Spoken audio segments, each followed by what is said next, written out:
Oke, selamat siang ya teman-teman. Selamat siang juga Mbak Dewi Julianti yang sudah mau berkenan juga nih untuk sharing-sharing diskusi terkait UU TPKS yang tempo hari itu baru saja disahkan gitu. Ya mungkin kalau teman-teman tahu gitu ya tentang UU TPKS ini punya sejarah yang cukup panjang juga gitu kan, dari awal dicetuskan pada tahun 2016 dengan rancangan undang-undang PKS ya, RUU PKS gitu. Sampai berjalan 6 tahun ini, baru di tahun 2022 kemarin, bulan bulan apa itu? April apa ya? Ya, bulan April itu disahkan. Jadi udah berarti sudah sekitar 6 tahun gitu perjalanan undang-undang itu sampai akhirnya bisa disahkan. Dan itu pun selama 6 tahun itu pun ya nggak berjalan dengan mulus tentunya gitu kan. Karena proses yang sangat panjang gitu kan, juga ada lika-liku dan juga dinamika di dalamnya gitu. Nah, sebenarnya kita mau bahas nih dari awal gimana sih kok bisa ada gitu ya undang-undang rancangan itu gitu kan, yang pertama kali diusulkan dari Komnas Perempuan ya kan, hingga akhirnya disahkan ini. Dan juga sebenarnya efektif nggak sih kalau kita tuh punya undang-undang itu gitu. Karena kan banyak tuh ya yang pro dan kontra terkait undang-undang yang disahkan itu gitu. Nah, sebenarnya gimana sih undang-undang ini? Jadi kita akan membahas undang-undang ini bersama Mbak Dewi Julianti. Nah, sebenarnya siapa sih Mbak Dewi Julianti? Mungkin kita sedikit perkenalan juga ya teman-teman sama Mbak Dewi Julianti ini. Oke, Mbak Dewi Julianti ini merupakan lulusan dari Fakultas Hukum UGM, Universitas Gadjah Mada, yang sekarang itu bekerja di Rifka Anissa ya, Mbak. Ya, yang dimana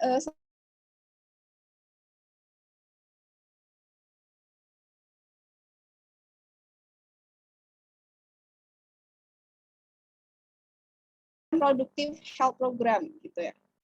Dan akhirnya pada tahun 2013 bergabung di Rifka Anissa hingga tahun 2020, hingga sekarang ya, bukan 2021, hingga 2022 sekarang ini, di bagian internal dan public relation.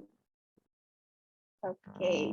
Nah, pastinya dengan pengalaman-pengalaman Mbak Dewi ini, Mbak Dewi Julianti ini, yang mungkin bakal nih sharing gitu ya, terkait dengan UU TPKS yang akan kita bahas ini. Dimana kalau sepengetahuan saya juga, Rifka Anissa juga ikut mengawal ya Mbak, terkait pengesahan UU TPKS ini gitu. Nah, jadi kita akan menyimak dari narasumber yang juga luar biasa gitu, teman-teman. Oke, mungkin tanpa berlama-lama, kita langsung saja sambut Mbak Dewi Julianti. Waktu dan layar dipersilahkan. Terima kasih, Alia. Ya, mungkin saya bisa share screen ya, teman-teman. Iya, Mbak, silahkan. Ya, sebentar.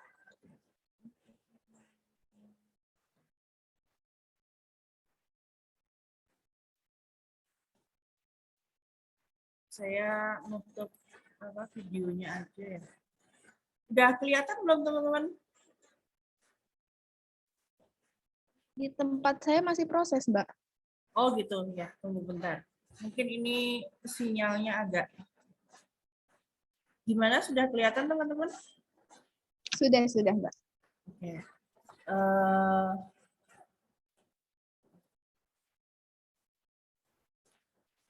Baik. Hari ini saya diminta untuk sharing sedikit tentang RUU TPKS ya, yang dari udah selama 6 tahun kita perjuangkan ya, dari awalnya RUU PKS ya, itu kemudian sampai banyak sekali pro kontra, kemudian ada yang mendukung, ada yang menolak, dianggapnya bahwa ini akan melegalkan, ini akan justru adanya perzinahan. Tetapi kami melihat bahwa korban-korban kekerasan seksual ini sangat membutuhkan yang namanya payung hukum, ya. Payung hukum terkait bagi pelaku, bagi diri mereka sendiri, dan ini benar-benar perjuangan kita semua sampai akhirnya di bulan April kemarin itu bisa menghasilkan sebuah perubahan dari tadinya undang-undang RUU PKS menjadi undang-undang TPKS. Itu alhamdulillah banget. Nah, saya mungkin bisa ini ya, Nah, kalau teman-teman melihat ya, kita juga harus kenali dulu sebenarnya kekerasan seks apa sih, kenapa sih kok penting adanya undang-undang TPKS ini, dan kita juga perlu tahu apa sih yang dimaksud dengan kekerasan seksual itu. Nah, mungkin kita nanti bisa lebih interaktif aja ya Mbak Alia ya, gitu ya, daripada ini ya nanti, karena libur-libur dengerin kayak gini berat banget rasanya kayak gitu ya. Nah, ini teman-teman bisa baca bahwa yang namanya kekerasan seksual itu adalah setiap perbuatan yang itu merendahkan, menghina, menyerang, dan atau perbuatan lainnya, baik terhadap tubuh, hasrat seksual seseorang, dan atau fungsi reproduksi, baik secara paksa, bertentangan dengan kehendak seseorang, yang menyebabkan seseorang itu tidak mampu memberikan persetujuan dalam keadaan bebas karena ketimpangan relasi kuasa dan atau relasi gender, yang berakibat atau dapat berakibat penderitaan atau kesengsaraan secara fisik, psikis, seksual, dan kerugian secara ekonomi, sosial, budaya, dan atau politik. Hal ini sudah dituangkan dalam pasal 1 ayat 1 Undang-Undang TPKS. Nah, teman-teman harus menyadari bahwa yang namanya kekerasan seksual itu bisa terjadi pada siapapun, ya, tanpa mengenal status, tanpa mengenal usia, tanpa mengenal dia sehat atau tidak sehat, difabel atau non difabel, bahkan dia kaya atau miskin, anak sekolahan atau bukan anak sekolahan, siapapun bisa mendapatkan kekerasan seksual, dan pelakunya itu bisa siapapun, gitu. Bisa orang yang paling kita anggap, kita percaya dan kita paling dekat dengan kita, misalnya ayah, kakak, paman, Pak D, atau siapapun, bahkan teman kita di kampus itu juga sangat rentan, pacar kita juga sangat rentan untuk menjadi pelaku. Ya. Nah, kemudian di dalam Undang-Undang TPKS yang setelah tadinya awalnya di Undang-Undang RUU PKS itu ada sekitar kalau nggak salah 15 atau berapa itu yang masuk dalam kekerasan seksual. Kemudian dalam berkembangnya waktu itu diubah menjadi 9 bentuk kekerasan seksual di dalam Undang-Undang TPKS ini. Pertama, adanya pelecehan seksual. Yang kedua, eksploitasi seksual. Yang ketiga, pemaksaan kontrasepsi, kemudian pemaksaan aborsi, perkosaan, pemaksaan perkawinan, pemaksaan pelacuran, dan perbudakan seksual dan atau penyiksaan seksual itu.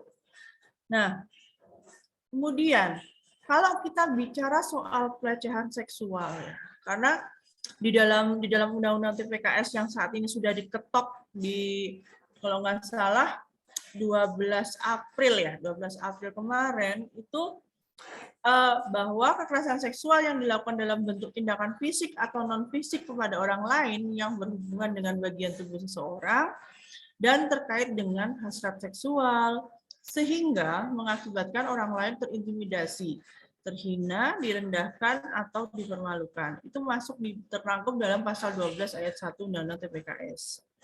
Kemudian yang kedua, merupakan delik aduan kecuali jika dilakukan terhadap anak penyandang disabilitas dan anak dengan disabilitas.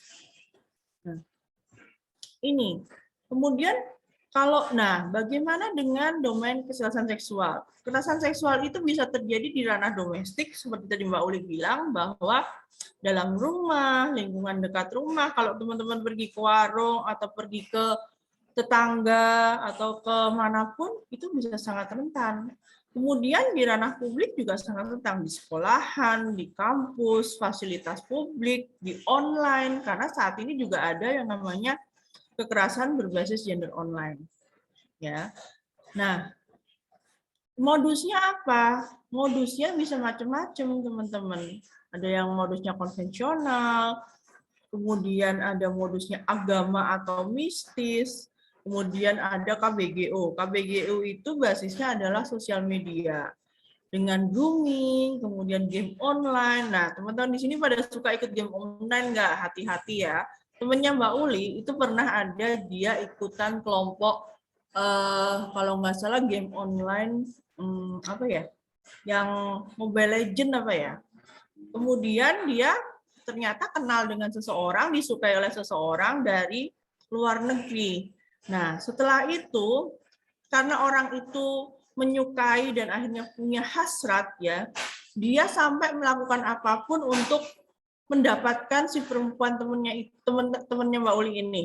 Dia bahkan dengan mengganti fotonya temennya Mbak Uli diganti badannya, misalnya badan yang seksi dengan pakaian yang terbuka segala macam. Kemudian sampai itu dia sebarkan ke keluarganya temennya Mbak Uli. Bahkan temennya Mbak Uli sampai dibenci sama keluarganya karena kok melakukan hal itu. Nah, kemudian ada juga yang dia modusnya adalah ekonomi, budaya, politik.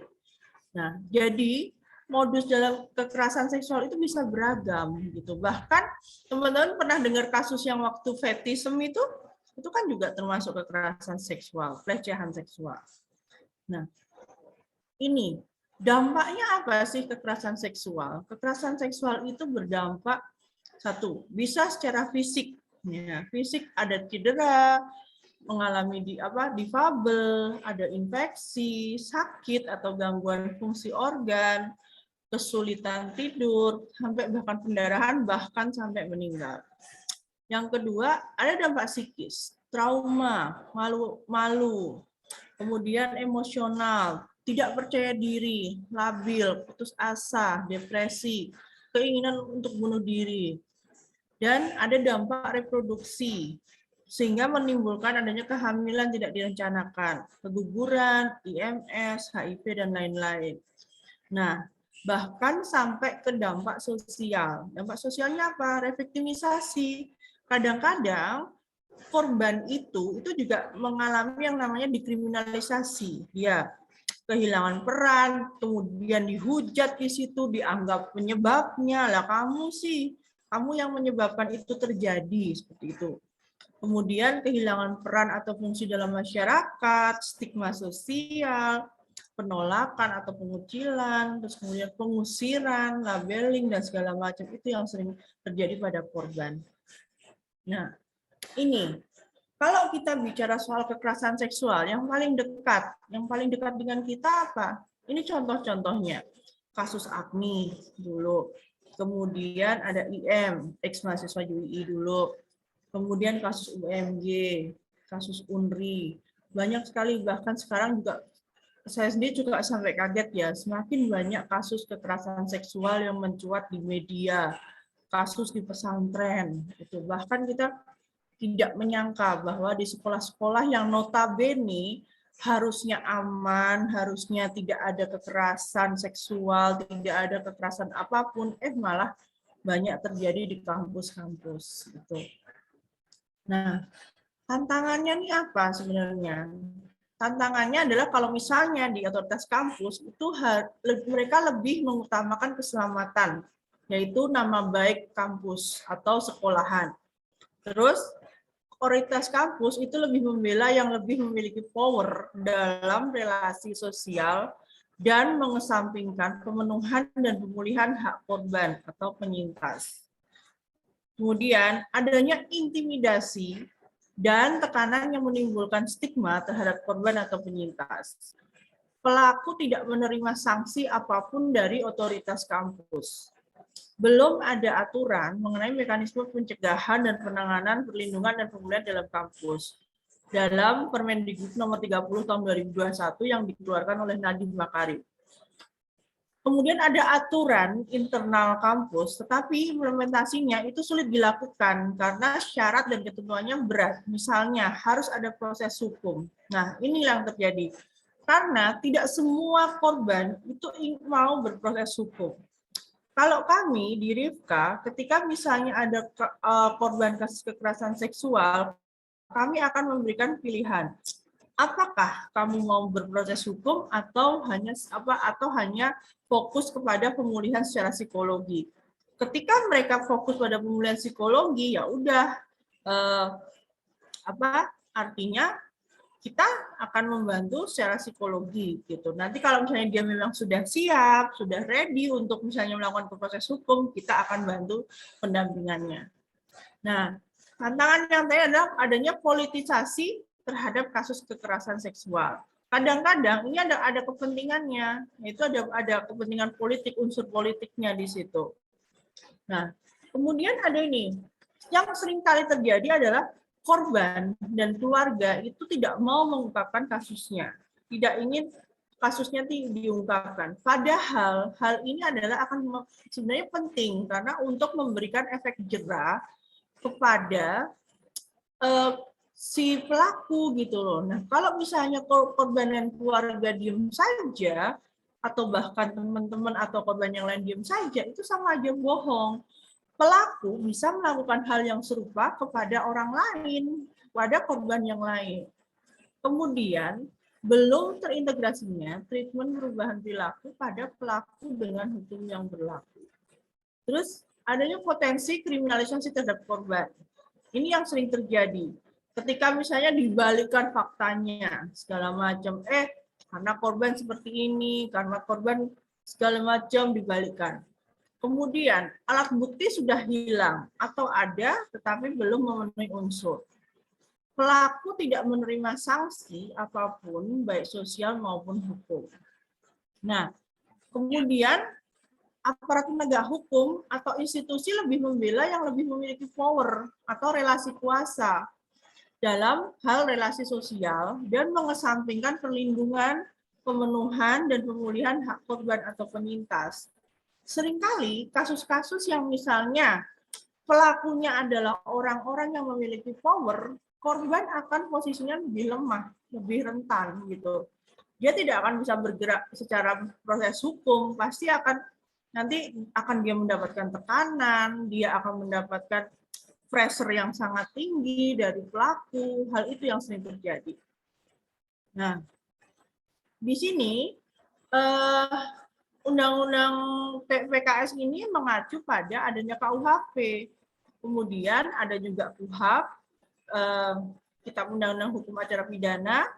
Kemudian ada Undang-Undang Nomor 7 Tahun 84 tentang penghapusan segala bentuk diskriminasi terhadap perempuan. Undang-Undang Nomor 23 Tahun 2002, Jungto Undang-Undang 35 Tahun 2004, Jungto Undang-Undang 17 Tahun 2016 tentang perlindungan anak. Kemudian mengacu juga pada Undang-Undang Nomor 23 Tahun 2004 tentang penghapusan kekerasan dalam rumah tangga, Undang-Undang Nomor 13 Tahun 2006 tentang perlindungan saksi dan korban. Dan ada Undang-Undang 21 Tahun 2007 tentang pemberantasan tindak pidana perdagangan orang, Undang-Undang Nomor 11 Tahun 2008, Jungto Undang-Undang 19 Tahun 2006 tentang ITE. Dan ada Undang-Undang TPKS yang saat ini yang sangat berpengaruh dan sangat membantu untuk perlindungan bagi korban. Dan ada Permendikbud Nomor 30 Tahun 2001 tentang pencegahan dan penanganan kekerasan seksual di lingkungan perguruan tinggi. Nah, ini dasar-dasar hukumnya ketika kita menghadapi kasus-kasus kekerasan seksual, ya. Nah, ini kalau kita bicara penghapusan kekerasan seksual nih teman-teman ya terkait Undang-Undang TPKS, itu kita perlu adanya pencegahan dalam bidang pendidikan. Ada materi KS dalam pembelajaran, baik dari PAUD sampai perguruan tinggi, kemudian ada pelatihan penghapusan KS untuk tenaga pendidik, kemudian juga menetapkan kebijakan penghapusan KS baik di lingkungan lembaga pendidikan, di organisasi, kemudian bahkan di kampung, di tempat lingkungan kita hidup. Terus kemudian selain pencegahan, ada penanganan, ada perlindungan. Ada pemulihan korban dan penindakan pelaku. Ini yang paling penting, yang paling dasar. Nah, kalau kita bicara Undang-Undang TPKS, ada poin-poin yang perlu kita lihat. Ada alat bukti di pasal 45 bahwa keterangan korban itu disertai satu alat bukti lain yang sudah mencukup. Kemudian keterangan saksi dari keluarga sedarah semenda sampai dengan derajat ketiga dari korban dapat digunakan sebagai alat bukti. Keterangan korban atau saksi disabilitas memiliki kekuatan hukum. Kemudian ketentuan saksi yang disumpah dalam KUHP dikecualikan terhadap keterangan korban atau saksi anak dan disabilitas di hadapan pengadilan. Kemudian poin yang kedua, ada ganti kerugian material dan imaterial, layanan pemulihan, permintaan maaf, pemulihan nama baik korban atau victim trust fund. Kemudian ada pasal 4 ayat 2 di dalam Undang-Undang TPKS yang merupakan jembatan bagi kekerasan seksual yang telah terlebih dahulu diatur dalam peraturan perundang-undangan sebelumnya untuk menghindari tumpang tindih pengulangan dengan undang-undang lain. Dan korban akan ditangani menurut ketentuan dalam Undang-Undang TPKS. Jadi Undang-Undang TPKS itu sangat sudah menaungi atau menjadi payung hukum bagi korban kekerasan seksual. Nah, kemudian kalau kita melihat dari implementasi untuk Undang-Undang TPKS itu memang kita tidak bisa sadek-saknyet ya. Ketika itu jadi, kemudian langsung diterapkan. Tidak, itu butuh proses yang panjang untuk kita bisa menerapkan hal itu kepada kasus-kasus kekerasan seksual. Tetapi kita tetap bisa menerapkan dengan dasar hukum yang tadi sudah Mbak Oli sebutkan. Nah, kalau di sini, kalau kita melihat ada undang-undang TPKS ini, kita memiliki saran bahwa bagi lingkungan pendidikan itu harus berani bertindak atas nama value pendidikan yang lebih beyond the law. Jadi dia menaungi murid-murid atau mahasiswa-mahasiswa yang kuliah atau sekolah di lingkungan kampus merasa aman, merasa tenang, tidak takut ketika ada kasus-kasus, sehingga mereka merasa saya tuh ramah, sekolah yang ramah gitu loh. Jadi yang dia berpihak pada korban, bukan berpihak pada pelaku. Kemudian pencegahan, penanganan, perlindungan, dan pemenuhan terhadap hak korban lebih diutamakan. Terus kemudian berperspektif korban dalam menyikapi kasus kekerasan seksual. Adanya supporting group untuk korban. Peraturan dan mekanisme internal kampus yang berbasis gender, pencegahan, penanganan, dan perlindungan, serta pemulihan kekerasan seksual di kampus, di tempat lingkungan. Ini tidak hanya sebatas kampus ya, tapi juga di lingkungan pendidikan yang lain, kemudian juga di lingkungan publik, kayak gitu. Adanya pelaksanaan peraturan yang dapat bertindak independen, bebas dari hegemoni kampus, berlandaskan kebenaran dan keadilan. Kemudian pentingnya kampanye isu kekerasan yang memberikan perlindungan terhadap privasi korban. Nah, seringkali privasi korban itu tuh kalau kita bilang, kalau misalnya teman-teman tahu, wartawan tuh sangat mencium ketika tahu nih ada kasus kekerasan seksual, korbannya mahasiswi, mereka kemudian langsung mencari, mereka langsung menginterogasi, mencari tahu, padahal yang paling penting adalah perlindungan bagi korban. Tapi kenapa dipublikasi di media gitu loh. Nah, ketika hal itu terjadi, korban akan justru semakin trauma. Karena ketika dia trauma, dia malah justru semakin takut untuk speak up. Nah, kemudian pentingnya implementasi Undang-Undang TPKS dimanapun gitu. Nah, itu mungkin kita sharing aja sedikit dan kita akan lebih banyak sharing-sharing aja teman-teman, tanya jawab. Nah, yang paling penting adalah ketika teman-teman menemukan ada rekan, sahabat, atau siapapun yang mengalami kekerasan, itu cobalah untuk menyediakan diri untuk menjadi pendengar yang baik. Itu merupakan pertolongan pertama bagi korban. Itu yang paling penting.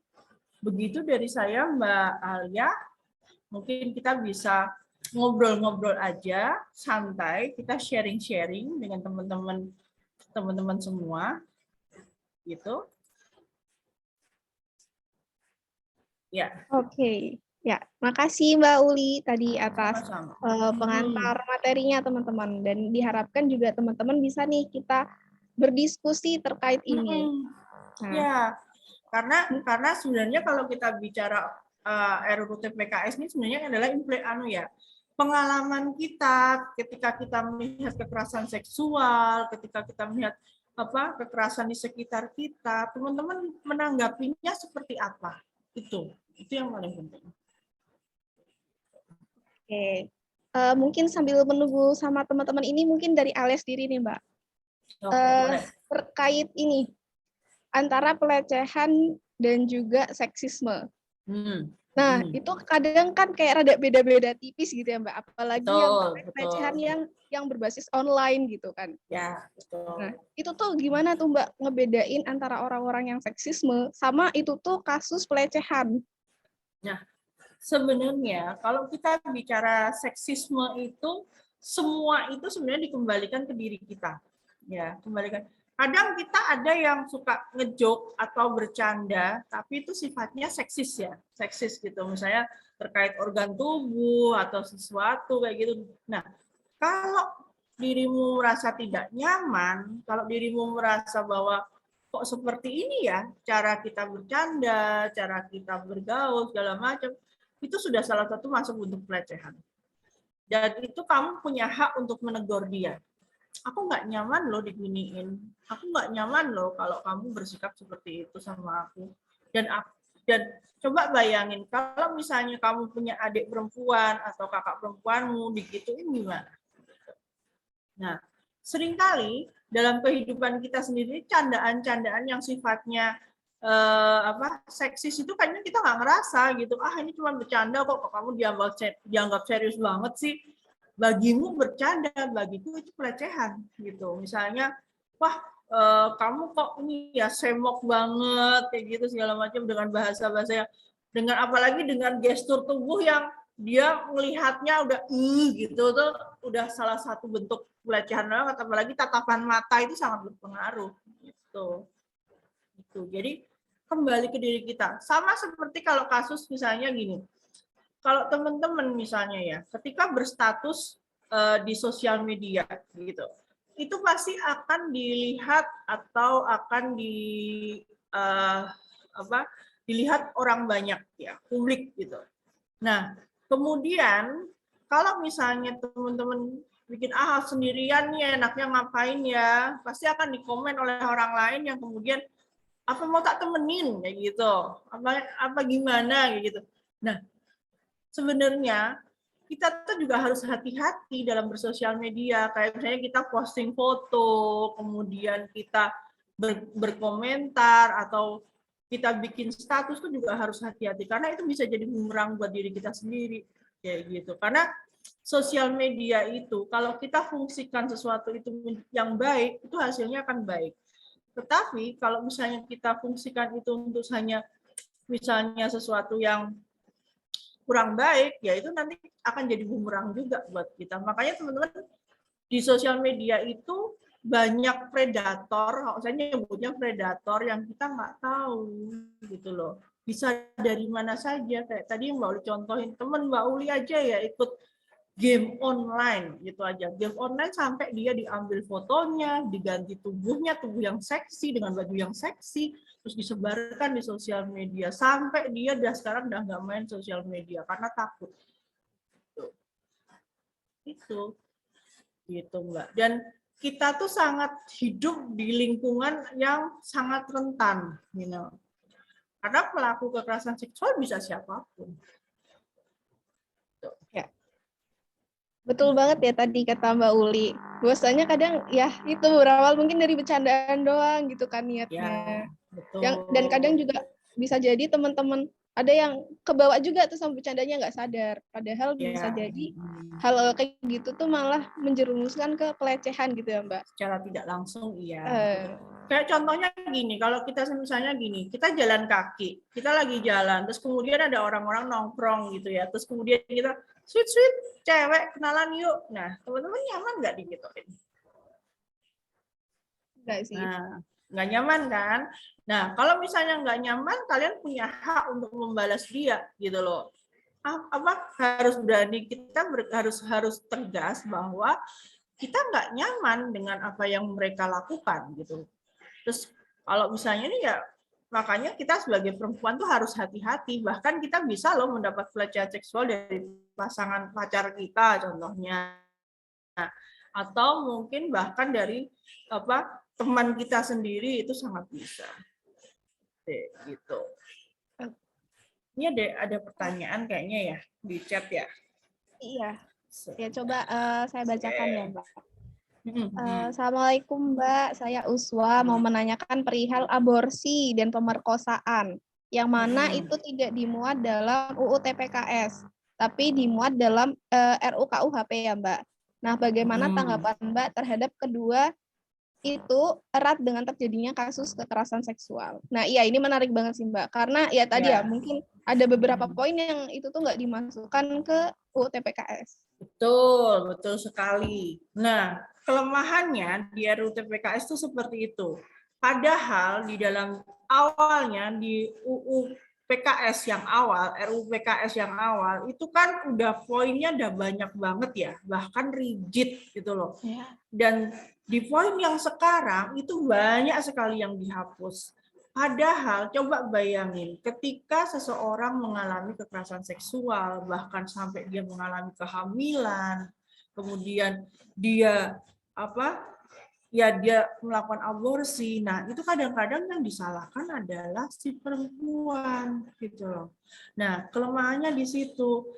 Sedangkan kita melihat, halo, ketika perempuan sudah menjadi korban perkosaan, dia juga tidak menginginkan kehamilan itu selama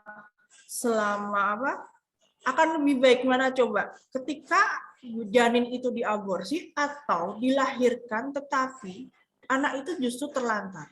Sekarang gini, karena itu sebenarnya pilihan yang berat bagi korban. Kalau seringkali teman-teman sering mendengar korban kemudian dinikahkan dengan pelaku, ya, pelaku perkosaan, atau dinikahkan dengan laki-laki siapa? Ya kalau dapatnya laki-laki itu baik. Kalau enggak gimana? Jatuhnya apa? Kekerasan lagi dong. Justru dia akan bertubi-tubi dapat kekerasan yang lain. Dan ini ya kita harus melihat dari sisi korban. Coba bayangkan ketika teman-teman berada di posisi korban, seorang korban mengalami perkosaan dan itu tidak ada payung hukum yang bisa menaungi dia, tidak ada melindungi dia, terus kemudian semua disalahkan dia. Kamu nggak boleh aborsi, kamu nggak boleh kayak gini. Itu saya melihat dari sisi keadilan itu nggak fair gitu loh. Nah, seringkali hukum itu juga kita melihatnya, kita tetap kalau masalah dimuat dalam RKUHP oke. Ya, memang kelemahannya di TPKS jelas itu, dia tidak lengkap.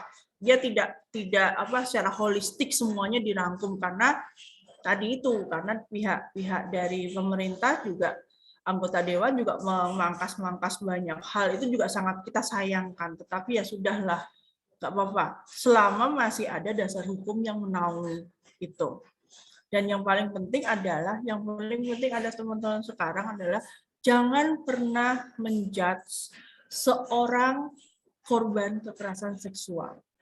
Karena secara tidak langsung Mbak Uli pernah ya jalan itu ada korban kekerasan seksual dan itu selalu dia yang disalahkan. Kamu sih malam-malam keluar pakai baju minim. Kamu sih kayak gitu. Ngapain sih kumpul-kumpul sama cowok-cowok? Ngapain sih kamu sampai pergi malam-malam segala macam kayak gitu?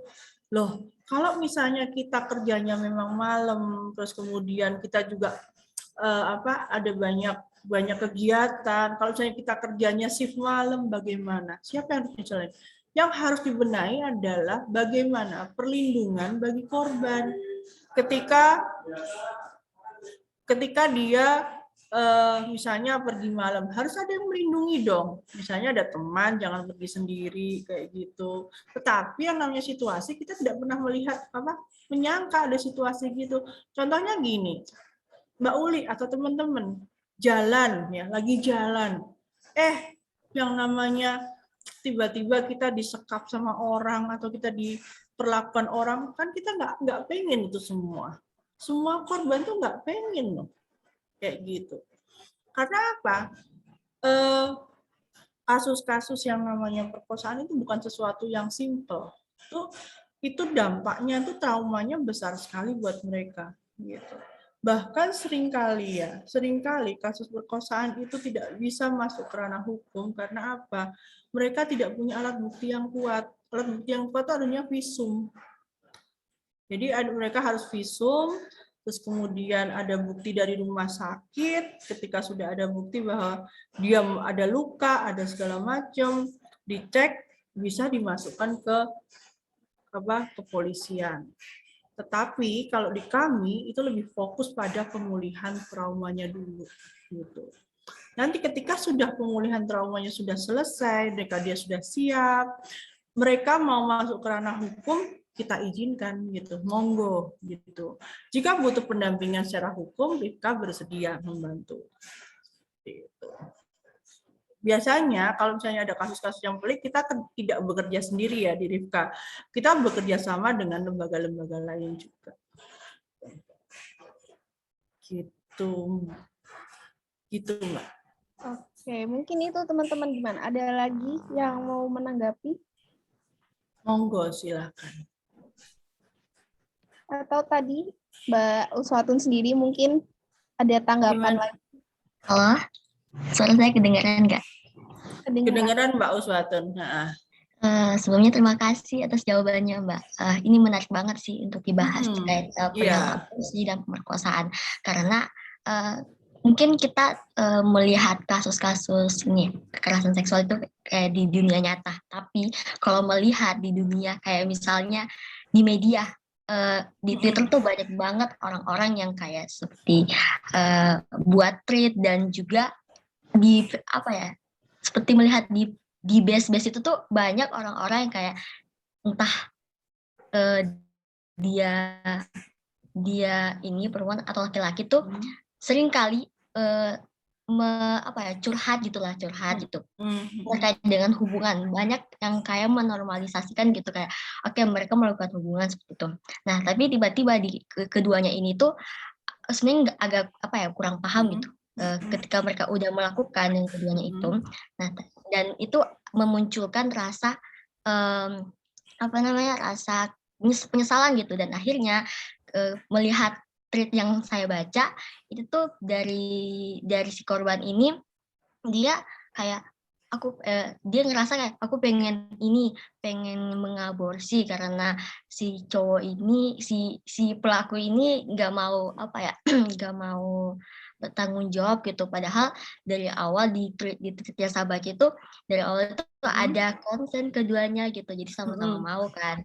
Nah itu tuh jadi saya berpikir lebih dalam kayak itu gimana ya menanggapi hal seperti ini, yang awalnya kedua udah konsen tapi tiba-tiba pada akhirnya ya yang awalnya konsen tapi tidak ingin bertanggung jawab gitu, yang keduanya itu udah sama-sama melakukan hal seperti itu. Dan pada akhirnya ya si korban ini kayak ya udah akhirnya melakukan aborsi seperti itu. Padahal kan kalau kita melihat untuk kesehatan sendiri, kalau untuk melakukan aborsi itu ada 3.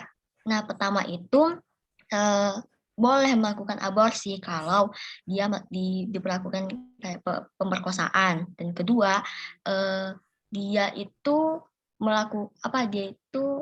dalam janinnya itu melakukan ada kelainan. Ada kelainan genetik, dan ketiga ketika dia tidak mampu untuk bertanggung jawab sama sama janin yang ada di dalamnya seperti itu. Itu Mbak. Oke. Jadi gini ya Mbak Uswatun, kalau misalnya ya ketika kasusnya seorang walaupun itu dengan pacarnya ya, walaupun dengan pacarnya. Ketika dia, oke, apakah yakin itu benar-benar sama-sama mau, gitu loh. Karena bisa jadi ada ancaman, gitu loh. Ancaman dari salah satu pihak, dari pihak laki-laki. Kalau kamu misalnya, mungkin inform consent, tetapi inform consent ketika dia di bawah ancaman, itu beda lagi, Mbak. Kita kadang melihatnya sekilas gini, sekilas, oh dia mau kok sama mau, kayak gitu. Dia melakukannya dengan sukarela. Kita lihat dulu belakangnya. Kita balik ke flashback ke belakang. Apakah benar-benar itu dilakukan dengan sukar, apa maksudnya benar-benar dengan apa ya, sama-sama apa istilahnya, Mau sama mau. ya mungkin mau sama mau, terus kemudian benar-benar yang dalam keadaan dia tidak mabok, dia tidak dalam keadaan yang di bawah ancaman, tapi seringkali modusnya adalah dengan janji gombal. Maaf ya, ini realita yang sering dialami korban-korban kekerasan seksual yang sampai mengalami kehamilan. Bilangnya gini, aku sayang cinta kamu. Misalnya, oke, tunjukin dong rasa sayang kamu kayak gitu. Tunjukin dong rasa cinta kamu kayak gitu ke aku dengan melakukan itu. Nanti kalau misalnya kamu hamil, tenang, saya akan menikahi kamu. Saya akan bertanggung jawab. But the reality is nothing. Ya, bahwa itu semua adalah bohong. Ya, ternyata dalam faktanya laki-laki itu satu tidak mau bertanggung jawab. Akhirnya banyak sekali kasus yang kemudian pacarnya hilang, gitu. Dia tidak mau mengakui bahwa itu hamil karena dia. Oh, bisa jadi dia sama pacar yang lain, kayak gitu. Kemudian juga ada juga yang misalnya kasus gini, aku oke, mau bertanggung jawab. Tetapi pada faktanya ketika sudah menikah, ya, ketika sudah menikah, akhirnya dinikahkan, sama-sama sudah menikah, dia tidak bertanggung jawab secara material, dia tidak bertanggung jawab untuk mengayomi istrinya, bahkan dia menelantarkan itu anak sampai ketika dia bahkan melakukan kekerasan-kekerasan yang lain terhadap perempuan itu. Bahkan sampai pernah ada kasus yang si perempuannya ketika hamil itu perutnya dipukul. Itu ada. Perutnya dipukul, terus kemudian menyalahkan. Dia bilang, kamu merenggut masa remajaku, kamu merenggut gitu. Disalahkan lagi. Bahkan terus kemudian si laki-laki malah asik nge-game, nggak peduli. Dan itu akan menjadi beban orang tua. Nah, kalau misalnya nih, kita bicara informed consent itu sebenarnya, kalau saya sih sangat tidak setuju dengan istilah pergaulan atau seks bebas, itu sangat tidak setuju. Karena apa? Ketika teman-teman misalnya masih belum dalam status pernikahan, ya, sudah melakukan hubungan seksual, apakah yakin pasti itu akan si laki-laki akan bertanggung jawab gitu? Karena siapa yang rugi? Yang rugi perempuan, bukan laki-laki. Ketika perempuan sudah mengalami kehamilan, sudah pernah melakukan hubungan seksual, dia akan semakin diintimidasi loh sama si laki-laki. Oh, kamu tuh cewek gampangan gitu. Oh, kamu tuh kemarin kan udah mau, besok lagi dong, kayak gitu. Itu di bawah ancaman semua. Kalau nggak mau, nanti foto-foto video saya sebarkan. Itu yang sering terjadi. Nah, ketika hal itu terjadi, ketika perempuan itu kondisinya lebih lemah daripada posisinya itu lebih lemah daripada laki-laki. Nah, istilahnya wong wedok kuwi ana bekase. Teman-teman ngerti bahasa Jawa ya? Ya, itu. Terus yang kedua, ketika perempuan ya sudah pernah mengalami kehamilan, nah, kalau dia mengalami kehamilan karena perkosaan, itu kemudian dia memilih untuk mengaborsi, itu sebenarnya pilihan dia. gitu loh. Kalau saya secara pribadi gitu ya, itu choice-nya dia, karena dia melihat bahwa oh aku belum siap kok sebagai ibu. Kemudian juga yang penting adalah harus memenuhi syarat bahwa kandungannya, janinnya itu harus di bawah berapa ya, 2 minggu atau berapa ya, saya lupa. Pokoknya 40 hari kalau nggak salah, 2 bulan ya. Pokoknya 1 bulan, mau di bawah 1 bulan lah pokoknya. Ya, Belum 40 hari. 40 hari ya. Nah, itu. Kalau misalnya dia memang siap dengan itu, lakukan dengan baik, bukan asal gitu loh. Karena daripada kamu melahirkan, tetapi kamu justru nanti menelantarkan anak itu, justru kamu membenci karena itu, misalnya ada biasanya kan kalau anak kan mungkin mirip bapaknya atau bagaimana kayak gitu. Itu atau misalnya dia memang sudah siap untuk hamil 9 bulan 10 hari dan kemudian akan diberikan kepada panti asuhan, atau itu adalah pilihan, Mbak. Karena yang memiliki tubuh itu dirinya, bukan kita. Yang bisa mengatur tubuh kita adalah kita, gitu. Bukan orang lain, gitu. Dan yang paling sering dialami oleh yang bikin trauma teman-teman yang korban kekerasan seksual, khususnya perkosaan, itu seringkali tidak ada dukungan dari keluarga.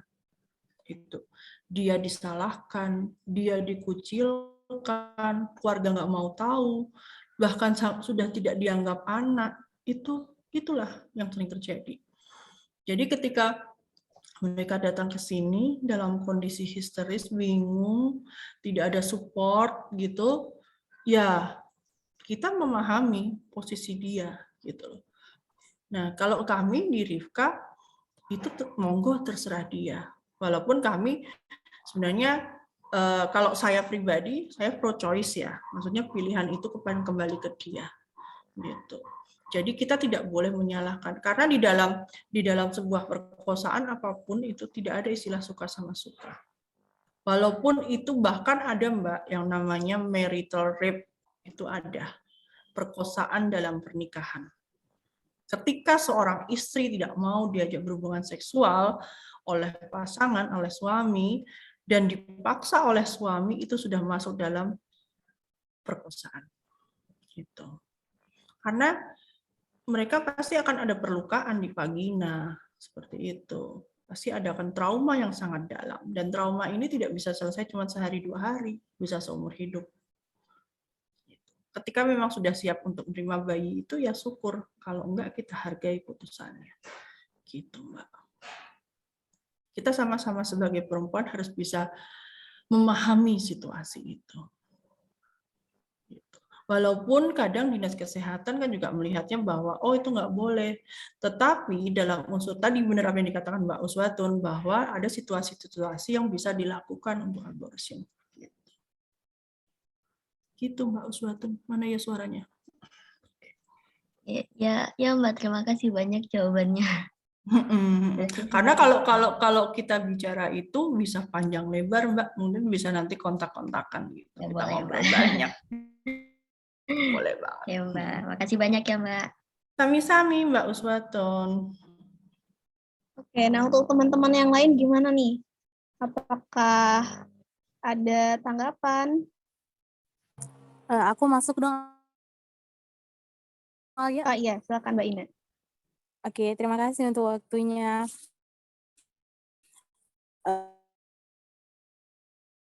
Assalamualaikum Mbak Dewi. Waalaikumsalam.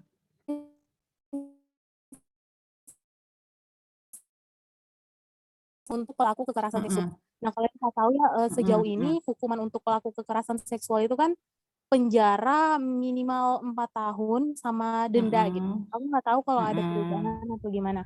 Nah, tapi menurut aku hukuman apapun untuk pelaku kekerasan seksual itu tidak akan bisa sebanding dengan perlakuannya terhadap korban, di mana yang sudah mengambil harga dirinya gitu. Nah, ya aku benar-benar nggak ada hukuman yang begitu di Indonesia sendiri, yang nggak ada hukuman yang jera gitu untuk pelaku kekerasan seksual. Bagi aku penjara itu nggak ada jera-jeranya. Dan yang kita tahu Malah sendiri kan belajar ya. iya, dan yang kita tahu sendiri juga kalau semisal ada kasus-kasus kayak gitu di Indonesia kadang boomingnya ya musiman gitu, cuma di awal-awal doang, lama-lama ya udah masyarakat Menghilang. lupa akan kasus itu, menghilang gitu, seakan entah kemana gitu kan, Mbak. Nah, Iya, kalau menurut betul. aku mungkin harus ada yang hukuman adat seperti yang jera mungkin cambuk atau apapun gitu, seenggaknya tuh pelaku juga merasakan sakit secara fisik lah gitu. Nah itu bagi aku Mbak, kira-kira kalau bagi Mbak tanggapannya gimana gitu? Oke, karena kita saat ini bicara soal kemanusiaan juga ya. Pelaku kekerasan apapun, itu sebenarnya dia adalah korban. Dia pernah menjadi korban juga sebenarnya. Korban kekerasan di mana dia belum selesai dengan traumanya, gitu loh. Nah, kalau di kami ya, kalau di Rifka itu kalau misalnya untuk bagi pelaku, selain ada mungkin oke lah secara hukum ketika hanya di penjara dan kemudian membayar denda itu sesuatu yang sangat mudah ya, sesuatu yang sangat mudah akan dia lakukan. Dan kami kalau di kami akan lebih baik ketika ada ditambah dengan konseling perubahan perilaku itu. Jadi ketika seorang pelaku kekerasan ya, baik kekerasan seksual, kekerasan apapun itu harus dibarengi dengan konseling perubahan perilaku. Ketika dia syaratnya harus memenuhi syarat, dia harus ngikutin konseling berapa kali pertemuan konseling itu. Akan tetapi ini mungkin Mbak Oli bisa belak-belakan aja ya. Beberapa kasus pelaku kekerasan gitu ya, beberapa pelaku kekerasan seksual itu banyak sekali yang kemudian dia tidak menjalani itu. Padahal syaratnya harus ada konseling perubahan perilaku. Pernah ketika ada salah satu kampus ya di Jogja yang kemudian si pelaku ini kemudian mengikuti konseling tersebut, tetapi hanya sekali. Setelah itu ketika untuk pertemuan kedua, ketiga, dia tidak menjalaninya lagi gitu. Bahkan dia kabur. Nah, harusnya seseorang yang menjadi pelaku kekerasan, khususnya kekerasan seksual, itu kan juga punya hak. Mungkin dia harus secara psikologi juga dia mendapatkan dampingan secara psikolog kayak gitu. Kemudian kita juga harus karena kita juga harus tahu background dia di keluarga itu seperti apa gitu. Apakah dia pernah mengalami masa lalu yang buruk, pernah mengalami kekerasan seksual juga gitu. Nah, jadi kalau tadi Mbak bilang apa? Mbak Rahma bilang kalau harus dicambuk, kemudian seperti di Aceh gitu ya, atas hukum rajam dan segala macam, apakah itu akan menjadi jera? Kalau saya pikir tidak. Nah, ketika dia sudah selesai nih, dicambuk atau dicam gitu ya, oke, hukuman sudah selesai, dia lakukan. Dia bisa dong, misalnya berobat, diobatin kayak gitu. Di depan publik, permalukan. Tetapi kalau misalnya oke lah sudah seperti itu tanpa didampingi diberikan konseling perubahan perilaku sama aja Mbak, dia kan jadi pelaku lagi gitu. Makanya kan dulu sempat ada dulu sempat muncul yang inisiasi untuk ada hukuman kebiri. Nah, hukuman kebiri itu juga menjadi kontroversi karena ketika dia dikebiri, nah dia bukannya justru bisa melakukan ke yang lain ya dengan bebasnya, gitu, tanpa dia bertanggung jawab. Dia bahkan tidak akan mengeluarkan sperma, dia bahkan tidak akan bisa membuai orang lain. Nah itu kan lebih parah lagi. Hal-hal ini kemudian memang harus dipikirkan matang-matang gitu loh. Kalau saya secara pribadi akan lebih baik dia tetap dihukum seperti itu, penjara, denda, atau mungkin dirajam pun boleh, asal dia tetap menjalani yang namanya konseling perubahan perilaku. Itu yang paling penting, Mbak. Gitu, Mbak. Oh iya Mbak, saya setuju juga sih Kalau semisal pendampingan itu nggak hanya pada korban, tapi pada pelaku juga ya, Mbak. Karena kita Betul, nggak tahu betul. background-nya melakukan hal itu karena apa gitu. Nah, Mm-mm. saya setuju nih di yang Mbak bilang terakhir kalau semisal hukumannya mungkin semisal ada jera yang kayak cambuk atau rajam atau apapun, tapi dibarengin dengan konseling itu mungkin lebih bagus sih, Mbak. Karena Iya. kalau bagi aku nggak sebanding aja gitu. Semisal dengan Ya, penjara nggak sebanding dengan luka fisik betul, psikis yang betul, diterima korban gitu. betul, Apalagi betul, kan Mbak. kadang korban walaupun ini ya Mbak, walaupun udah dapat pendampingan, kita nggak tahu dia sudah sembuh secara psikis atau enggak Psikis. pas lihat pas lihat ini pelaku pasti akan terbayang muncul lagi gitu kan. muncul trauma lagi ya, betul. Jadi Ya, kalau keren. cuman apa hukuman penjara atau itu nggak ada apa-apanya Mbak gitu. Karena Iya, nanti ketika atau mungkin hanya dirajam atau di apapun, ketika dia selesai dari itu dia bisa melakukan lagi gitu loh. Nggak akan cuma segini aja gitu. Dan kita tidak tahu bahwa background dia ada permasalahan apa, kita kan nggak tahu. Iya. Tapi kalau untuk konseling untuk pelaku sendiri itu udah ada belum Mbak sekarang di Indonesia gitu? Kalau kalau kadang kan kalau pelaku di Jogja sendiri itu saya nggak tahu ya unit layanan terpadu yang di UGM itu sudah melakukan atau belum ya. Kalau kita sih sedang baru akan menginisiasi sih gitu untuk konseling perubahan perilaku itu gitu. Kita baru planning mau itu gitu. Sempat sih di Rifka tuh pernah beberapa kali ada yang pelaku kemudian tiba-tiba dia membawa surat dari kampus gitu ya, salah satu kampus di Jogja itu saya harus konseling ke sini gitu, dan dia hanya meminta surat keterangan.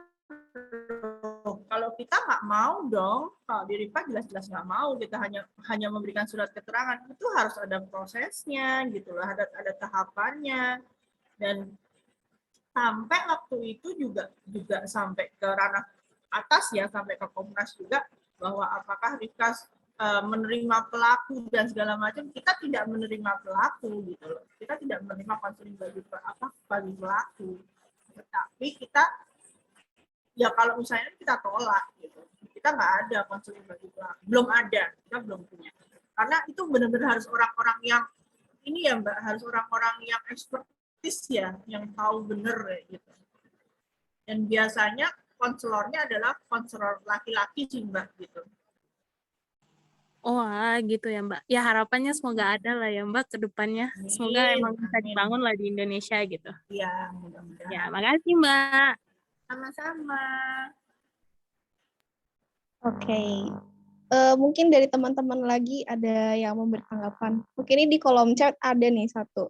Dari Suni Izzatunisa. Setuju juga Mbak, karena kita harus melihat dua sisi juga. Pasti ada motivasi tersendiri gitu kan. Kenapa pelaku seperti itu, dan mungkin itu dari sisi psikologisnya yang sakit.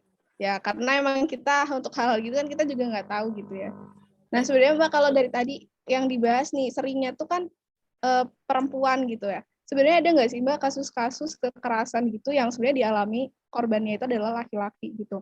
Karena yang sering terlihat gitu, yang sering ter-highlight itu kan perempuan terus nih gitu. Nah jadi seolah-olah kalau sepandangan saya gitu ya Mbak, kayak akhirnya ketika ada edukasi-edukasi gini itu yang sering muncul gitu kan, kayak contohnya diskusi ini aja banyak mayoritas tuh perempuannya gitu daripada laki-lakinya. Dan akhirnya kayak seakan-akan mungkin merasa kayak nggak nyaman gitu, kok seolah laki-laki terus nih yang disalahin juga kan, yang akhirnya ya yang disudutkan gitu. Nah sebenarnya gimana sih Mbak terkait itu gitu? Kalau kita bicara korban kekerasan itu bisa terjadi baik kepada laki-laki maupun perempuan ya. Tidak hanya sebatas pada perempuan saja.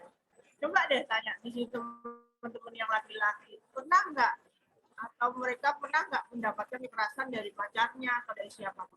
Pasti pernah. Tetapi bedanya kenapa kita lebih apa ya, fokus pada perlindungan perempuan dan anak, laki-laki dan perempuan ketika mengalami kekerasan itu secara survivalnya itu lebih cepat laki-laki dibanding perempuan. Karena perempuan ini kan dianggapnya kan masih lemah, kemudian dia pemulihan traumanya lebih lama, kemudian selain itu juga dan dia kan juga kalau dibanding laki-laki ketika mereka punya masalah, mereka bisa bercerita dengan teman-temannya, bisa langsung sharing, bisa kemudian juga istilahnya bisa rilis dengan cepat. Kalau perempuan enggak, bedanya di situ. Perempuan itu kadang-kala lebih banyak dipendam dibandingkan laki-laki gitu. Dia mau bercerita aja takut. Takut apa? Takut disalahkan. Takut nggak mungkin kayak gitu, nggak dipercayain. Itu yang paling banyak. Gitu. Itulah bedanya laki-laki sama perempuan. Lebih survive laki-laki dibanding perempuan.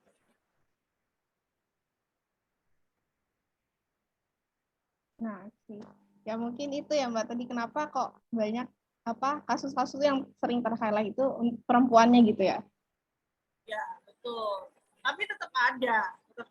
Persentasinya lebih kecil dibandingkan perempuan. Nah, itu teman-teman gimana? Ada lagi nggak teman-teman yang mau memberikan tanggapannya terkait hal ini? Sharing ya, sharing dari teman-teman juga boleh.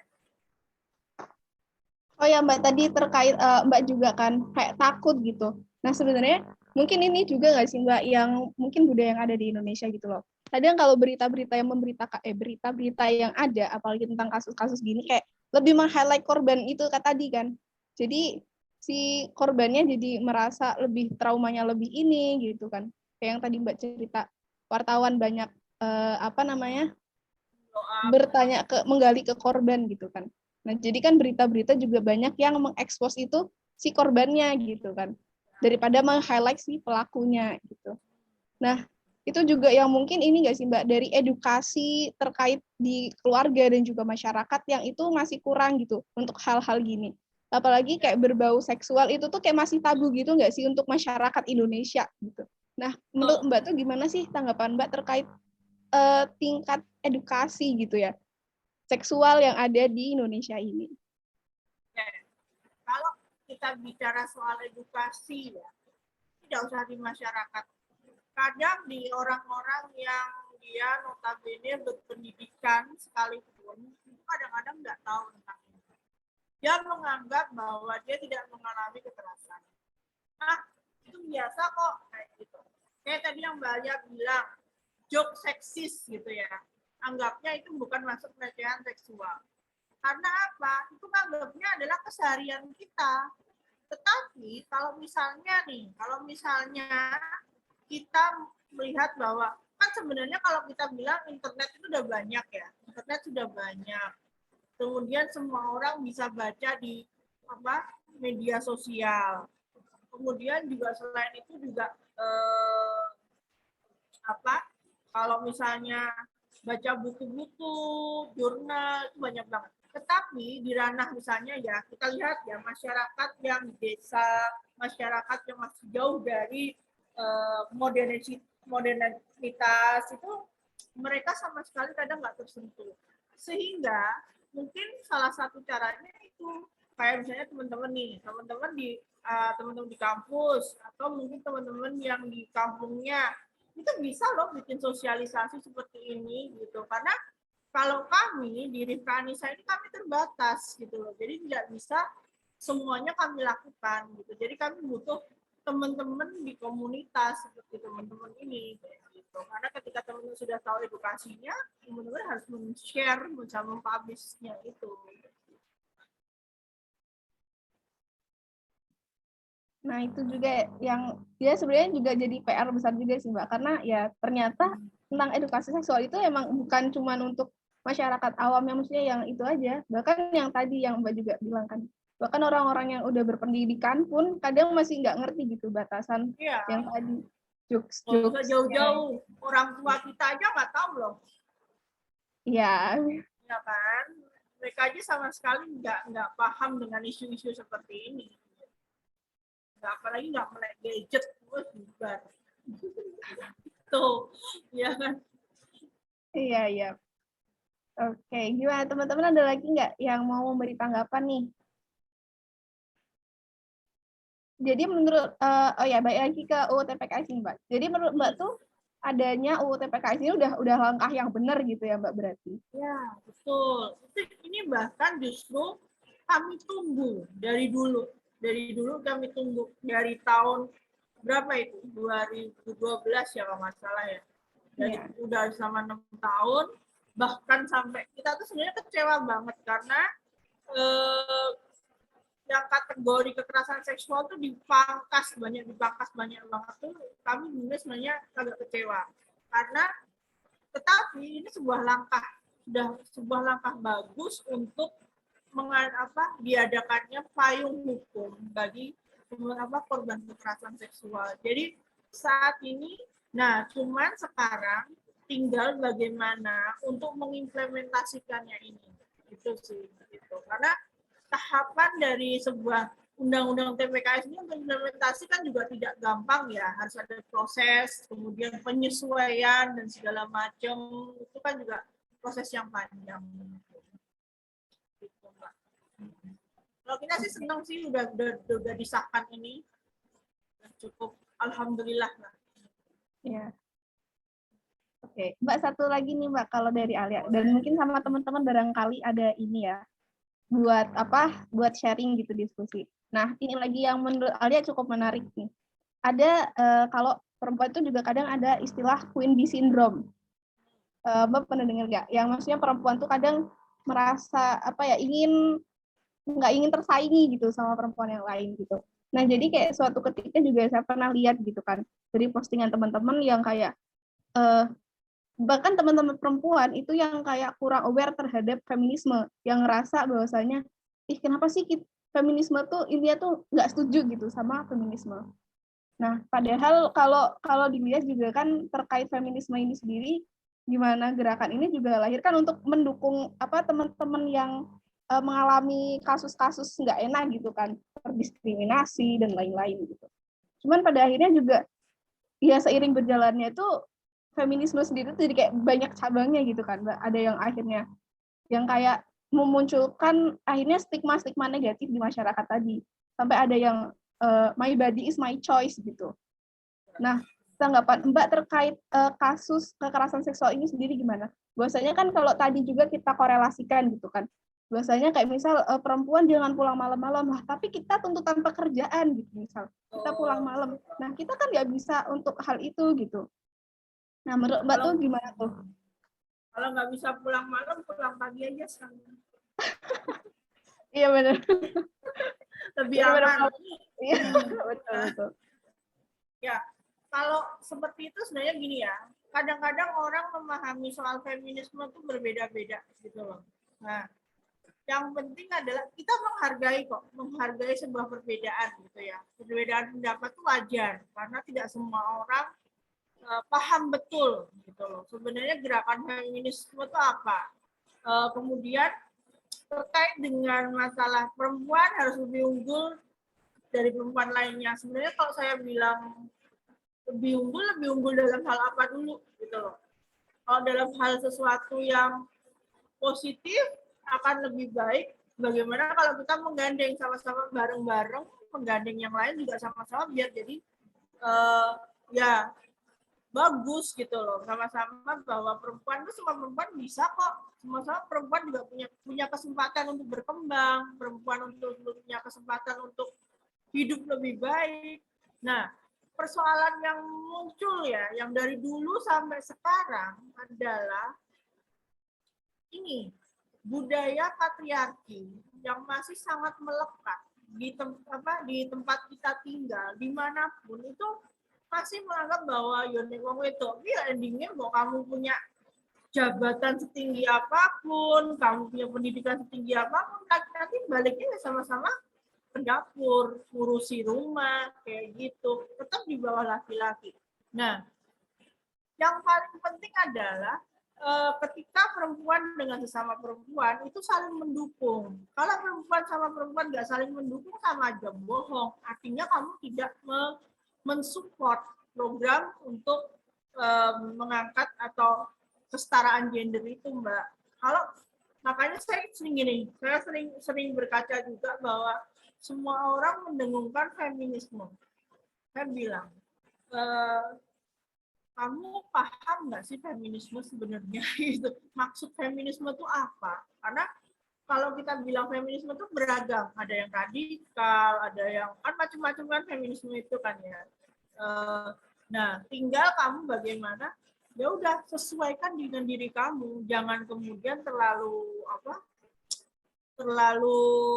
harus saklek seperti aktivis-aktivis itu enggak gitu loh. Dengan cara kita masing-masing, Mbak. Kalau kita nyaman seperti ini, lakukan sesuai dengan yang kita nyaman. Jangan kemudian kita istilahnya ikut-ikutan gitu loh. Ngikut kayak gitu. Itu jangan. Jadilah diri sendiri. Teman-teman, apalagi saya bilang teman-teman perempuan tuh jadilah diri kalian sendiri gitu loh. Jangan kemudian kalau misalnya mau mengikuti sesuatu, ikutilah yang baik. Gitu. Kalau dirasa itu nggak benar, ya jangan diikutin. Itu aja. Itu aja kok Mbak, dibikin simple aja. Jangan terlalu harus seperti ini, harus seperti ini. No, kalian yang ribet nanti. Gitu. Oke.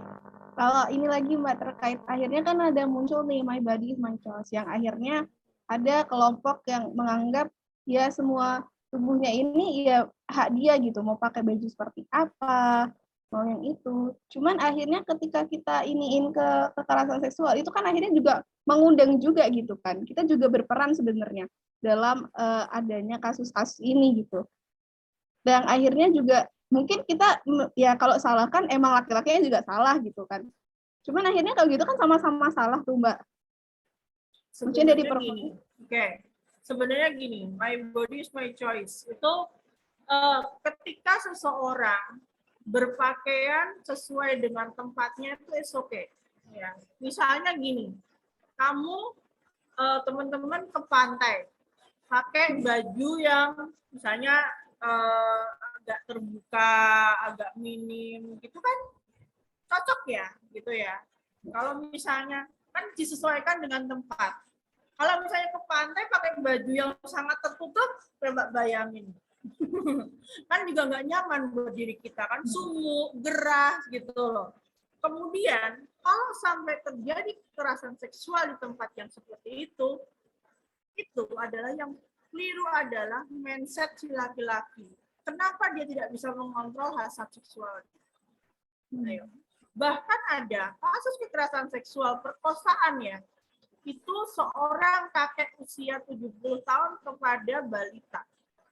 Coba bayangin, balita usia 5-6 tahun ya, usia 5 tahun gitu. Bayangin, yang harusnya dianggap sebagai cucunya sendiri, tapi dia menjadi pelaku. Hanya kadang-kadang, coba bayangin, lihat anak kecil, apa sih yang bisa terangsang gitu loh.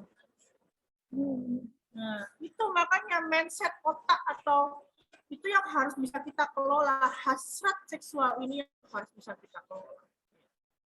Jadi jangan siapapun itu, ketika kita punya pikiran yang positif, kita nggak punya pikiran yang negatif, hal itu tidak akan terjadi.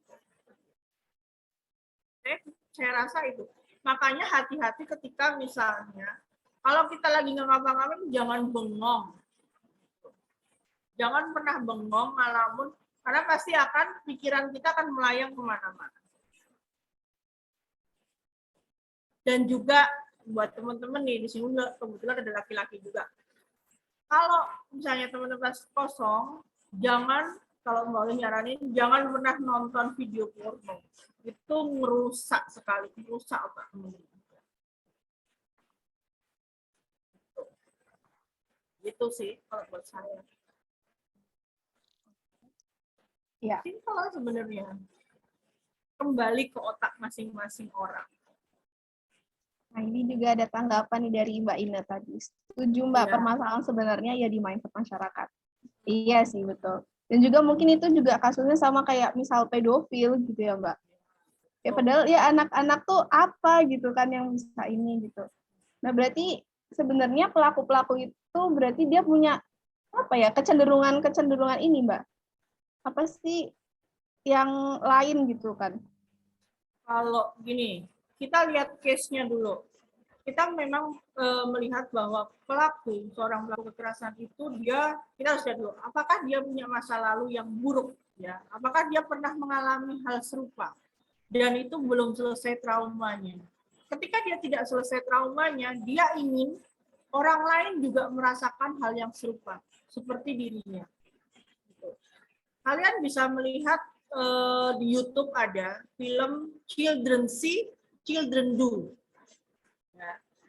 Itu seorang anak melihat orang tuanya melakukan kekerasan, melakukan hal yang negatif, dan ketika anak itu merekam, ya, anak itu akan sangat merekam dengan bagus, dengan sempurna, dan dia akan menganggap bahwa apa yang dilihat itu benar, gitu loh. Apa yang diajarkan orang tua itu benar kayak gitu, dan dia akan bisa melakukan itu ke pasangannya kelak, bisa ke temennya, bisa ke saudaranya, bahkan bisa ke orang tuanya sendiri.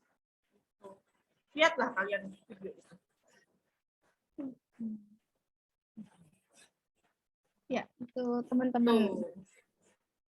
Gimana teman-teman yang lain? Ada tanggapan lagi nggak nih?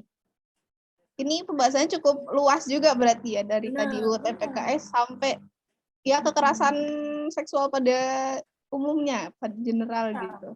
Karena kalau kita bicara undang-undang itu pasti tidak lepas dengan case, gitu. Mungkin lepas dari sebuah kasus. Bahkan mungkin ketika teman-teman yang paling penting adalah bagaimana teman-teman di masyarakat, di lingkungan kampus atau dimanapun, di kos atau dimanapun, ketika teman-teman melihat ada kasus kekerasan apapun, ya, tidak hanya kekerasan seksual, dan itu kalian jangan diam gitu loh. Kalian harus aware, kalian harus peduli kepada korban. Kalau bisa tadi simple, jadilah pendengar yang baik bagi korban. Itu aja. Jadi pendengar tuh nggak gampang loh.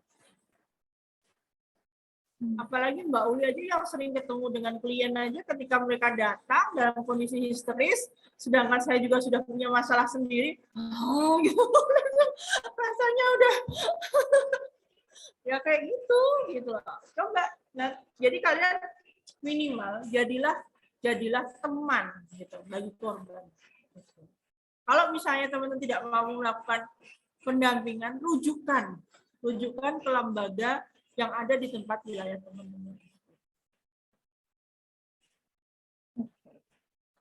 Nah sebenarnya kalau misal bicara case juga dulu juga waktu Alia masih sekolah tuh juga ada gitu. Waktu Alia SMP. Jadi kayak teman Alia gitu kan. Pacaran gitu. Terus ya itu ternyata ada sesuatu hal terjadi gitu ya. Dan itu tuh ternyata juga konangan, terciduk gitu ya, ketahuan gitu sama satpam atau apa gitu, yang akhirnya yaitu anaknya itu cukup bermasalah, padahal anaknya itu mungkin bisa dibilang salah satu anak yang cerdas, yang berprestasi gitu. Yang itu yang Alia juga kayak ya akhirnya ya stigma yang di masyarakat, yang apa sih teman-teman Alia yang tahu kejadian itu kayak akhirnya kayak rada memandang remeh gitu loh Mbak, merendahkan gitu akhirnya. Ternyata dia pinter-pinter tapi kok kayak gitu. Padahal ya dia tuh juga, dia bisa dibilang dia tuh juga korban kan. Karena tadi yang Mbak bilang juga, meskipun mungkin dalam istilah mau sama mau gitu, cuman barangkali emang ada ancaman di situ, yang tadi janji-janji yang di itu kan. Jadi kadang-kadang kita masyarakat ngejudge kan di situ bahwa oh kamu kok ternyata di rumah kelihatannya alim, di luar kayak gitu. Terus di lingkungan atau di sekolahan anak pintar tapi kok kelakuannya seperti itu. Itu banyak hal terjadi juga sih. Iya, jadi emang berarti kasus-kasus gitu tuh ya nggak terlepas dari kita, mau kita dari tempat yang berpendidikan, dari kita yang di lingkungan yang pondok pesantren, bahkan yang kemarin juga kan ada gitu kan kasus Banyak. yang di pesantren itu gitu. Ya betul. Baik, ini malah justru makin banyak muncul ya kasus kekerasan seksual di pesantren ya. Ini saya sendiri juga agak-agak shock juga sih kayak gitu. Dan itu korbannya cukup banyak. Nah, terakhir Mbak, kalau dari Alia, kira-kira menurut Mbak tuh gimana sih kita menciptakan ruang aman yang sebenarnya baik gitu terkait hal-hal ini? Kayak tadi kan kita juga emang nggak bisa menghindari. Ya ternyata kasus ini tuh nggak terlepas mau kita tadi kan dari background pendidikannya bagus, di tempat yang misal dikatakan religius sekalipun gitu, atau dimanapun ya nggak ada kata tempat yang aman gitu ya sebenarnya. Tapi sebenarnya bisa nggak sih Mbak kita menciptakan ruang yang aman gitu, baik untuk diri kita ataupun itu. Nah, bisa banget gitu loh, karena gini, harus ada kalau teman-teman, maksudnya kalau bagi teman-teman ya harus punya self defense ya. Jadi untuk pertahanan diri gitu. Minimal bisalah untuk sedikit bela diri lah kalau misalnya ada apa-apa, atau minimal teriak minta tolong gitu kalau misalnya ada kira-kira ada orang yang mau melakukan kekerasan kekerasan seksual, melecehkan atau apapun. Kalau misalnya kalian ketemu yang sama orang-orang yang yang kalau exhibitionism itu teman-teman bisa loh dengan teriak kayak gitu. Teriak dalam artian teriak mengecilkan dia ya, bukan kemudian teriak kayak histeris gitu. Karena kalau dia tahu kita kaget dan ini dia malah senang gitu. Terus kemudian kalau misalnya kita apa sih itu gitu enggak, dia akan istilahnya menciut gitu. Nah, yang penting adalah bagaimana kita melatih keberanian kita untuk speak up. Itu yang penting. Kita bicara dulu gitu. Kalau misalnya ada apa-apa kita harus berani teriak. Kalau misalnya kita bisa nendang-nendang lah kayak gitu. Kalau misalnya kita laporin, itu yang paling penting. Karena ruang aman tuh bisa diciptakan mulai dari diri kita sendiri. Nanti kalau misalnya untuk sekampus atau misalnya sekolahan, itu teman-teman bisa membuat sebuah misalnya ada organisasi yang memang menciptakan, misalnya ada untuk proses misalnya ada kampanye isu-isu perempuan dan anak, terus kemudian bisa dengan memberikan sosialisasi di lingkungan seperti itu, biar sama-sama semuanya saling menjaga begitu. Itu aja. Oke. Terima kasih banyak Mbak Dewi Julianti, dan mungkin teman-teman ada lagi nggak yang mau sharing atau menanggapi bahasan kita? Kalau kurang nanti boleh lewat WA boleh. Gitu. Iya boleh teman-teman. Jadi nggak apa-apa kalau misal masih ada yang mengganjal, ya nanti diinikan aja, kita berkomunikasi lagi. Terus kalau misalnya teman-teman butuh materinya, saya sudah memberikannya ke Mbak Alia gitu. Nanti silakan minta Mbak Alia langsung. Ya nanti di-share ya teman-teman. Nah, mengingat juga nih udah mau jam 2:30 gitu. Nggak kerasa ya tadi diskusi kita. Dari jam 1 sampai sekarang udah mau 2:30 gitu. Menemani hujan. Iya. Sampai hujannya juga belum selesai juga gitu. Iya, betul. Kita diskusinya udah mau selesai, hujannya juga masih belum selesai. Nah, dari Mbak Uli sendiri nih, ada nggak closing statement mungkin? Memberikan closing statement dari diskusi kita pada sore hari ini, siang menjelang sore ini. Oke. Closing statement saya cuma simpel kok. Jadilah diri sendiri dan kalian lebih peka dengan lingkungan kalian. Itu aja sih. Oke, nah itu teman-teman. Ya karena emang kalau tidak dimulai dari diri sendiri, mau dimulai kapan dari lagi? Siapa? Iya, gitu kan. Kalau nggak dari sekarang, kapan lagi? Kalau nggak dari hasil, ya, yang penting kalian aware gitu aja, aware dengan kasus-kasus yang ada di sekitar teman-teman. Itu aja sih. jangan diem. Iya. Mungkin itu teman-teman, dan mungkin untuk sebelum kita menutup itu teman-teman bisa minta tolong on cam buat kita dokumentasi sebentar.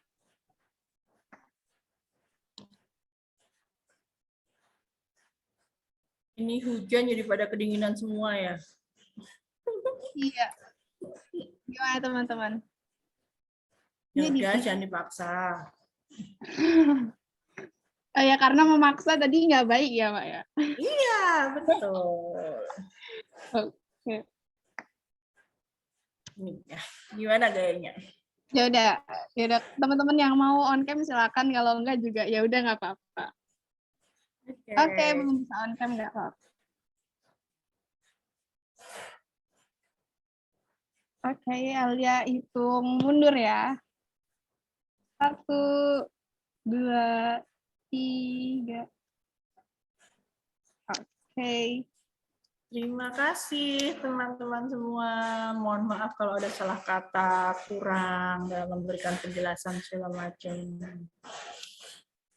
Ya, terima kasih juga terima kasih banyak juga Mbak Uli yang sudah bersedia nih sharing-sharing tadi terkait ilmunya gitu kan. Akhirnya kita jadi lebih tahu lagi, dan ternyata bentuk apa kasus kekerasan itu juga dari hal-hal kecil yang mungkin kita nggak sadari tadi gitu kan, mungkin dari jokes-jokes itu tadi yang bisa menuju ke sana. Gitu.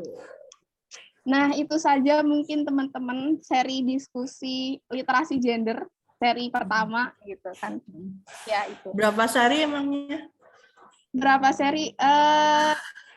Insya Allah ada beberapa seri ke depan, Mbak. Oh, oke. Sampai ya akhir tahun nanti. Oke, lancar ya acaranya. Ya, makasih banyak Mbak Uli. Dan tadi juga teman-teman kalau misal ada butuh pendampingan juga tadi bisa ke Rifka Anissa. Iya, boleh. Nah, itu bisa kalau misal ada temennya yang mengalami masalah dan teman-teman nggak tahu harus gimana, nah bisa dirujukan ke Rifka Anissa juga mungkin ya, Mbak. Iya, boleh. Yang penting jangan masalah nggak punya uang, Mbak. Gitu. Jangan. Karena sama kasusnya. Yang penting intinya maju aja dulu, ngomong dulu gitu. Ya, betul. Berani speak up. Betul. Nah, itu teman-teman untuk diskusi kita siang hingga menjelang sore hari ini. Terima kasih kepada teman-teman yang sudah mau menyempatkan waktunya, yang kita juga akhirnya sharing-sharing tadi banyak banget ya insight-insight baru, pemahaman ilmu-ilmu baru yang akhirnya kita dapat, yang harapannya dengan hal-hal tadi bisa tuh kita implementasikan untuk diri kita sendiri dulu gitu. Kalau misal kita masih belum tahu, belum bisa ke orang lain, belum bisa influence orang lain, ya udah kita sendiri dulu, kita aware, akhirnya kita kalau ada apa-apa kita sadar teman kita butuh bantuan, kita bisa tolong sebisa kita. Nah, mungkin demikian teman-teman untuk diskusi pada siang hari ini. Kurang lebihnya mohon maaf. Billahi fi sabilil haq wastabiqul khairat. Assalamualaikum warahmatullahi wabarakatuh. Waalaikumsalam warahmatullahi wabarakatuh. Terima kasih Mbak Dewi. Ya, mohon pamit teman-teman. Iya, terima kasih banyak Mbak Dewi. Sama.